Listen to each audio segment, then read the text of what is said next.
Firstly, let me share the 4 key takeaways that I hope you will get from this talk. We are unsure about what intuition is and whether it should be trusted and how it differs from biases. Here we define it. Intuition has been studied by brain scientists and linked to implicit learning. Intuition is useful in projecting forward maps of what we understand to make optimally informed choices when definitive data is lacking. Intuition may be a key factor in separating good leaders from great leaders. Let's get started. When you first approach the subject of intuition, it's a tough one to get started on. There are so many definitions of what intuition is to begin with. Then once you establish that intuition is real, you run into clashes with heuristics and biases, and you'd be forgiven for just giving up and never trusting your intuition. You can make your own mind up after watching this, whether you as a leader or hiring manager should use intuition that has been refined over many years. Don't let the noise of others' opinions drown out your own inner voice. And most important, have the courage to follow your heart and intuition. They somehow already know what you truly want to become. Everything else is secondary. All of my best decisions in business and life have been made with heart and intuition, not analysis. When you can make a decision with analysis, you should do so. But it turns out in life that your most important decisions are always made with instinct, intuition, taste, heart. Here we have 2 of the most successful people to ever walk this earth speaking about how they use intuition to make their decisions. Perhaps they got lucky, or perhaps they're just very good when it comes to intuitive thinking and execution. It wouldn't be the first time that we can't explain why some people are incredibly gifted at certain things. Think of artists and musicians, for example. What makes them so incredible, and why can't I sing or paint in the same way? We don't necessarily know why, but the differences are very clearly expressed in their work. Is it therefore possible there may be varying degrees of competence that are unexplained when it comes to leadership and decision making? I don't think anyone for a second is suggesting that intuition is always right. For example, in 1993, Steve Jobs launched what was effectively the first iPad, the Apple Newton. It was a complete flop. It was probably more of a case of timing and technology not quite being advanced enough, but no doubt intuition played a part in his decision to launch that product, as it's not like there was anything else to go on in terms of other players in the market. However, for people to just strike down the utility of intuition because they're not always right or because there's a fine line between intuition and biases is dismissing a real gift that great leaders have. Thankfully, over recent years, many more studies have been done into intuition, and we're starting to get closer to a place where reality and theory are speaking a similar language. The effective use of intuition has even been seen as critical in differentiating successful top executives and board members from lower-level managers and dysfunctional boards. Ralph Larson, a former chair and CEO of Johnson & Johnson, suggested very often people will do a brilliant job through the middle management levels, where it's very heavily quantitative in terms of the decision-making. But then they reach senior management where the problems get more complex and ambiguous, and we discover that their judgment or intuition is not what it should be. And when that happens, it's a problem. It's a big problem. Classical analytical decision-making suggests that we should observe all potential outcomes, work with the data, and measure which outcome may be most favorable based on the desired outcome, and make a decision only once all potential scenarios and relevant parties have been consulted. That's fine for scenarios where time is on your side and all required information is readily available, but that doesn't work in moments when decisions have to be made almost instantaneously. Herbert Simon, a Nobel Prize winner, introduced the concept of bounded rationality to explain why it is impossible to make any important decisions by gathering and analysing all of the facts, as there are simply too many facts and too many combinations of facts. Dane and Pratt defined intuition as affectively charged judgments that arise through rapid, non-conscious and holistic associations. In another similar paper by Hodgkinson et al., they went on to describe what is meant by these terms, and in doing so, were able to build quite a specific picture of what we are referring to when describing intuition. Affectively charged refers to feelings that are associated with intuition, like gut feeling, for example.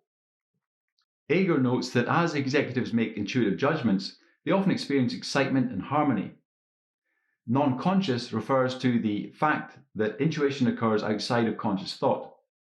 Jung, for example, defined intuition as that psychological function which transmits perception in an unconscious way. We already know this from our evolutionary biological instincts, which originate outside of the experiential processing system, like pulling back your hand from a hot stovetop when you didn't realize it was hot. Holistic associations refers to the linking of disparate elements of information and making holistic associations unconsciously based on previously known patterns or cognitive structures, or in other words, mental processes. Learning without learning. Aside from our unconscious biases allegedly corrupting our everyday lives, there is another set of highly sophisticated non-conscious cognitive structures that allow experts to build intuition in another way, through experience and learning, relying on pattern recognition processes. For example, Cattry and Ng argued that for management intuition to be effective, it requires years of experience in problem solving and is founded upon a solid and complete grasp of the details of the business. This goes without saying. However, we are also developing our intuition through a process of implicit learning or learning without knowing that we are learning. In fact, researchers have found that knowledge acquired via implicit learning will be retained when an individual suffers amnesia, even when more explicit knowledge is lost. This suggests that although explicit and implicit learning can occur simultaneously in a given context, implicit learning involves a different process of knowledge acquisition and storage. Reber has tied implicit learning to intuitive knowledge and argues that it is through implicit learning that individuals come to form the complex cognitive structures necessary for intuitive judgments and decisions. For example, there is a game in Japan called shogi, which for simplicity we can think of as a game like chess, but much harder with many more possible moves.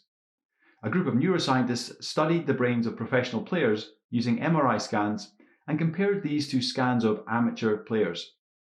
They identified an area of the brain called the caudate nucleus, which is a part of the basal ganglia, a set of interlinked brain areas responsible for learning, executing habits, and automatic behaviors.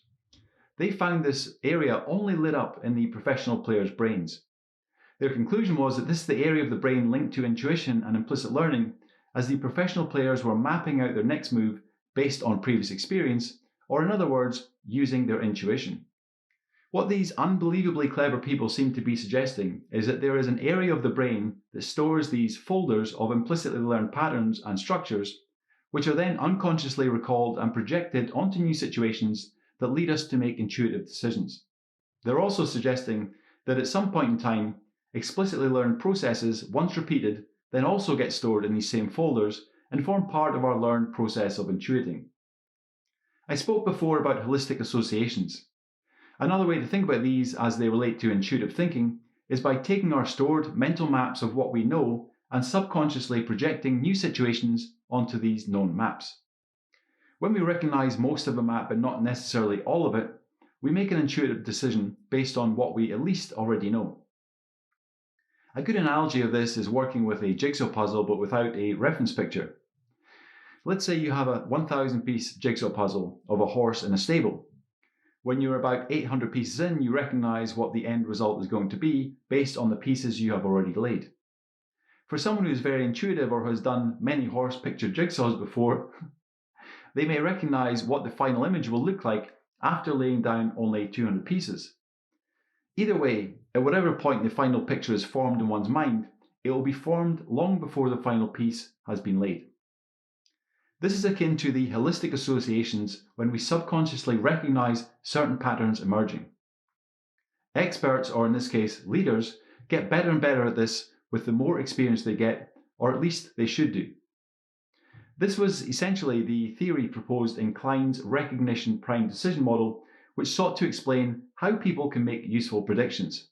Furthermore, in an article written in Farnham Street, an online publication, another Nobel laureate, Herbert Simon, was quoted as saying, "We've seen that a major component of expertise is the ability to recognize a very large number of specific relevant cues when they're present in any situation, and then to retrieve from memory information about what to do when those particular cues are noticed." Because of this knowledge and recognition capability, experts can respond to new situations very rapidly and usually with considerable accuracy.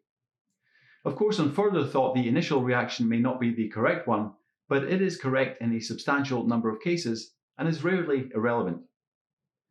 Chess grandmasters looking at the chessboard will generally form a hypothesis about the best move within 5 seconds, and in 4 out of 5 cases, this initial hypothesis will be the move they ultimately prefer. Moreover, it can be shown that this ability accounts for a very large proportion of their chess skill. For if required to play very rapidly, the grandmaster may not maintain a grandmaster level of play, but will almost always maintain a master level, even though in rapid play, there is time for almost nothing but to react to the first cues that are noticed on the board. Dealing with ambiguity and complexity are two of the defining factors of senior leadership success. Managers are typically told what to do and how to do it. They have mentors and leaders above them to help. When you're truly a leader in the company, you have your team to share facts and opinions, but you're ultimately dealing with a lot of unknowns, and much like with the speed chess players, you will often have to make decisions under a lot of pressure and time constraints. Therefore, your intuitive decisions are called upon more than ever. I truly believe that intuition is a lot like creativity. We cannot scientifically account for why some people are incredible at drawing, singing, or writing music. We can see their talent in their work, but we can't explain it. Also, such individuals do not produce the greatest work of all time every time. They make mistakes, or they may produce work that is below par for them on occasion. I think intuition is the same in leaders. People like Jeff Bezos, in my opinion, just have incredible intuition that is rare in itself. He probably can't even explain why his intuition is so good, but we can all see it in the decisions he makes and in his success. Of course, there are many other factors at play, but intuition isn't something to just be ignored, and for leaders who are faced with big decisions every day, it shouldn't just be recognized as useful, but it should be trusted and embraced.